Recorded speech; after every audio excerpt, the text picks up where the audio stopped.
অন্যের বিপদ যদি দেখেন, এটার জন্য একটা দোয়া আছে।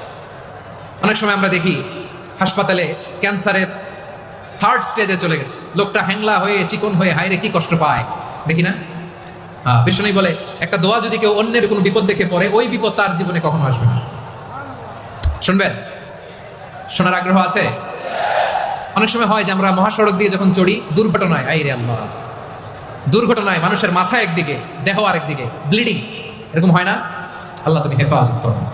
বিশ্বনবী বলেন এই দুর্ঘটনা দেখে কেউ যদি এই দোয়াটা পড়ে, তার জীবনে সে কোনোদিন এরকম অ্যাক্সিডেন্টের সম্মুখীন হবে না।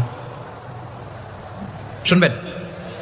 বিশ্বনবী বলেন অন্যের বিপদ দেখে কেউ যদি পড়ে, আলহামদুলিল্লাহিল্লাযী আফানি মিম্মা বাতালাকা বিহি ওয়া ফাদ্দালানি আলা কাসীরিন মিম্মান খালাকা তাফদীলা, মানে প্রশংসা সেই আল্লাহর যে আল্লাহ তাআলা তোমাকে যেই জিনিস দিয়ে পরীক্ষা করেছে, আমাকে ওইটা থেকে বাঁচিয়ে দিয়েছে।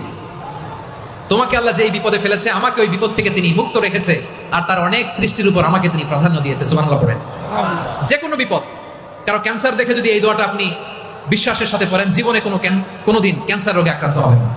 দুর্ঘটনা দেখে যদি পড়েন, ওই দুর্ঘটনা আপনাকে স্পর্শ করবে না। যে কোনো কারো বিপদ দেখে যদি কোনো বিশ্বাসী বান্দা এই দোয়া পড়ে, বিশ্বনবী বলেন লাম ইউসিবহু যালিকাল বালা, ওই বিপদ তাকে আর ধরবে না।